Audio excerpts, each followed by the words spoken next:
And the key in thinking through, if we're angry, we may not think through all that. May not think through all. That's exactly right. So anger is really... Anger is the line that takes discipline into abuse very quickly. Welcome to the Faithful Fathering Podcast. This is Rick Wirtz, founder and president of Faithful Fathering, welcoming you and thanking you for joining us. In this podcast series, we'll be discussing questions from you, dads. That's emulating what we do often over the years. I've been blessed to work with KHCB, the oldest Christian radio station in Houston, at 105.7 on your FM dial, or you can stream them on khcb.org. But there's a program on Thursday morning called Vital Issues in the Christian Home, and I'm blessed to be a regular guest on there that enables dads to call in, encourages dads to call in with questions. Dads and moms call in to just express concerns with kids or questions about how they're running their home.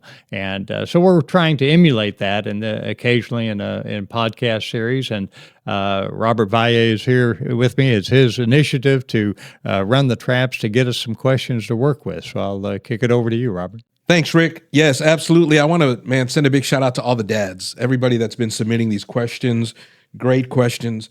Also, moms, if you have questions, feel free to submit your questions via email at admin@faithfulfathering.org, or you can put them in the comments, and we'll work on getting them into either these next episodes or future episodes, because moms, you're a big part of this operation as well. You're a big part of fathering. As Rick likes to, what do you call mothers? There's a secret weapon for that's dads right. to call in. And if you're going to have moms calling in with real tough questions, dads present tough questions, but moms are real tough. I may have to call my secret weapon in, get my bride in here to answer the question, or at least call her. We'll place a quick call and get her on here, but that's good stuff. We really appreciate all these questions, and we hope that this is beneficial for you dads, because at the end of the day, we want to equip you with truth from God's word to be the best faithful father you can be. So we'll get into the rest of these questions. Got a question from a dad. How can fathers navigate the balance between discipline and nurturing to foster a healthy parent-child relationship? One frustrating thing with all these questions is how many times the word balance shows up. It's like these guys know that's my pet peeve word. That's a word I never want to hear again. Is balance. Rick, when you first, because you called me out a little bit at first in a nice way. No, Robert, it's not balance. I was like, okay, Rick. It took a few times of me kind of running into some issues where I had to really prioritize things. Mm-hmm. And I saw what you were trying to tell me. Mm-hmm. The difference between balance and prioritizing. Exactly. As I've said many times, it's when I was convicted to love my bride as Christ loves the church. Once we realize the priority, we're supposed to die for our wives, then everything else kind of falls in line after that, right, as we realize the significance of what Christ calls us to in a sacrificial, selfless life for our wife, to outserve our wives. So these are the things we're called to. But on this particular, I understand the balance between discipline and nurturing. The first one I want to say is, it isn't. Discipline is part of nurturing. Right. Nurturing includes discipline. Scripture throughout Proverbs and everything else says, dad is to discipline. And one passage, I think it is John 14, where you have the vine. The vine, you have to stay close to the vine, but the Father's going to cut off any branches that don't bear fruit, right? And He's going to even prune the ones that do bear fruit, right, so they'll be even more fruitful. Right. So that's arguably a reference to discipline. But I think it is, discipline is obviously a key dimension of nurturing. But you also, your touches, your words of encouragement, it's been said that a study at UCLA years ago said every individual, including us adults, require 8 to 10 touches a day for a good emotional health. So, nurturing includes a whole spectrum of things that we do, and words of encouragement versus words that tear down. The dad that was challenged, he and his son were not doing well. They went to counseling, and the counselor said, listen, make sure for the rest of this week that you make 10 positive comments before you make a critical statement. And he was busted before dinner that night that he had everything that came out of his mouth was critical. And that can be learned, right, Rick? That can be Absolutely. learned in childhood. Like if you grew up and all you saw was parents being critical either to one another or to the kids, that's all you know. Sure. And that's one of the things, you always challenge dads, don't be the CCO of your home, the chief critical officer, be the CEO, the chief encouragement officer. And that doesn't mean you're blowing smoke all the time, Dad, that everything's wonderful. No, you're very real in your criticism or in your encouragement. You're not just blowing smoke, but we're charged to be encouraging as dads, lift our children up, and but we also have to set up discipline as well. So that's discipline is a part of nurturing. It's not a separate event. Rick, as you're talking, I'm remembering something that happened yesterday at my house. I got home from work, was going to take my son to opening night at the Rockets game. He loves basketball, so we went to go see the Rockets. As he gets home, dad from me. That's good stuff. Thank you. Well, it started off a little rocky, and what happened is he gets home, we get home, and he's needing to get something to eat, and I said, son, there's food at home. He wants to pick something up. Like, no, we're gonna eat what we have, and then I'm busy just trying to wrap up things and get ready to take him to this game. And I'm getting frustrated because he's stuck on wanting to go eat out, and then he's picking on his sister, and I'm starting to lose it, Rick. I'm trying to knock out everything I need to knock out before we leave, and in the middle of it, I'm starting to realize that what I'm doing is wrong. Like I actually took away his phone for no real reason other than I think I was frustrated, and I told him. I remember telling myself, Robert, dude, stop. You're not on the right track. You're taking away his phone when you really should not have taken away his phone. You're just frustrated. And we finally get in the car to head to the stadium. I said, son, I want to apologize to you. I was frustrated. I didn't really understand what was going on. I was trying to hurry up and get things done before we needed to leave. But I made it a point to be transparent with him and let him know that, man, I messed up. And I tell him that all the time. A buddy of mine taught me to say, son, this is my first time being a dad. I'm going to make mistakes. But, it was an opportunity for us to, on the drive, have a conversation about expectations. Son, let's talk about, we're heading to the stadium. We don't really want to spend money on stadium food.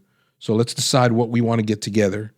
And we can kind of both be on the same page so there's no unmet expectations, and maybe he's upset because, he wanted to go to a pizza place downtown. I'm looking at the time, I'm like, son, we don't have time to go to a pizza place. Let's think of a plan B. But now, he's a teen, so we can have those conversations and we can talk. But I think it started with me realizing, man, Robert, you're wrong. Start there, admit to him that you're wrong, and then move forward. And it ended up being Rockets lost, but we had a great time, and I really enjoyed. And there were so many lessons in throughout the day, to where I said, son, I don't want to spend any money at the game because those games can get expensive. Rick, you start, you want to buy a jersey, you want to buy a shirt, you can get something to eat. You're $200-$300 in. To where he didn't ask for anything that game. He's at an age where he's starting to realize, as long as I'm communicating to him what the reason behind things are, he may not always agree with it, but at least he's starting to realize, to where he didn't buy anything at the game. He wanted some ice cream, but the ice cream thing was closed. He didn't even budge. We just, okay, it's closed, no big deal. So on the way home, I said, you know what, son? I appreciate the fact that we didn't spend any money at the game. I'm giving you $20 just because. He wasn't expecting it. He was pleased. I was pleased because spending $20 as opposed to $100 on stuff at the game. So I think a lot of it too is being genuine, and it's hard to admit we screwed up. Sure, and that's I think that is the key to being nurturing is also being vulnerable when you're Yeah. I always say the three most important statements in marriage is I was wrong, I'm sorry, will you forgive me? Mm, And it's the same way in discipline. If we don't have it mapped out ahead of time, what kind of disciplinary action is going to be implemented as a function of a task or a function of not getting a task done or a conflict, then it can really go off the rails very quickly. And in your case, had you been able to convey ahead of time, if you had been consumed with busyness that were trying to wrap up the day, you might have said ahead of time, say, listen, we aren't going to spend the money and support the vendors at the at the arena. game, yeah. We're going to take care of it ahead of time because that's good frugality and good Right, practice for our family's budget. right. Period. So it gives you an To opportunity to teach. lay out some other Right. disciplines in expanding what the full discipline is. The discipline is Mhm. understanding finances. The discipline is understanding emotions. The discipline is understanding responsibility. So it's all encompassed there. Yeah. Next question. Do you know the line between discipline and abuse? Ah, that's discipline is always building up. Abuse is always tearing down. Mm, And yes, that line can be crossed when there is anger associated with discipline. And again, that's one of those things that has happened to me as well. That you get into the disciplinary action and you cross the line into anger because you're so frustrated.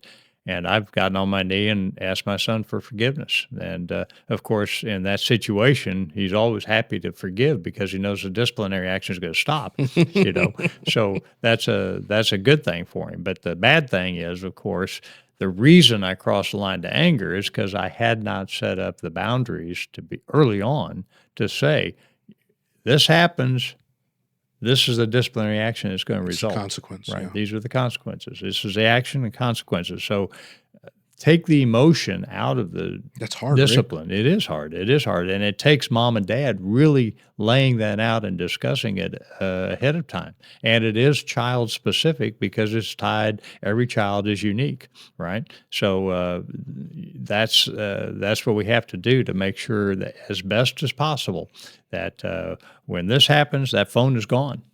Right. Or when this happens, that game is not played, that video game is not played. When this happens, we're not doing the special activity that you wanted to do tonight. Or it may even be that you're not going to be engaged in your team's activity that day either.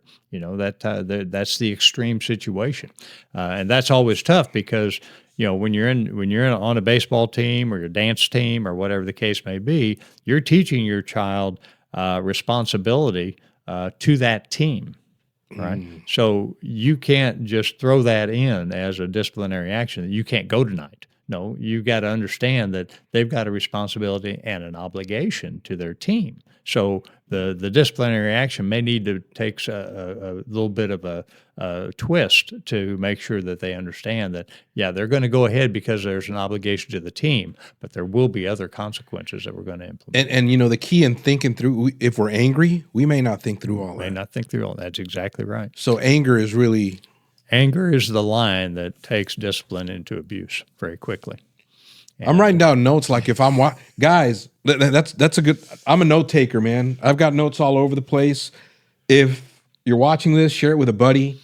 Man, even take down notes because you may forget stuff, but you can go back in your phone and you can go back to some of these notes and just.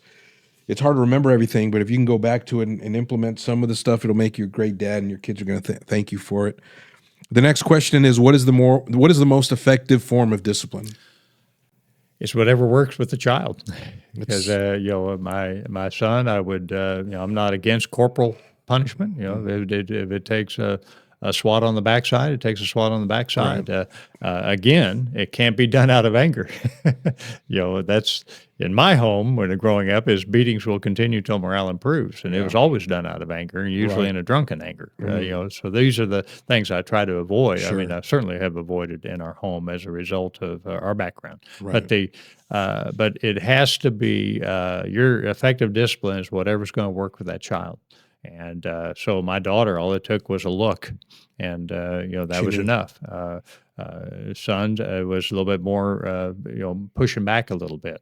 So you again, you sit down with your secret weapon, mom, and lay out what is going to what you think is going to work, and then you start implementing that discipline as a function of what you've planned out, and you're always asking each other, dad and mom are saying, hey, did that work?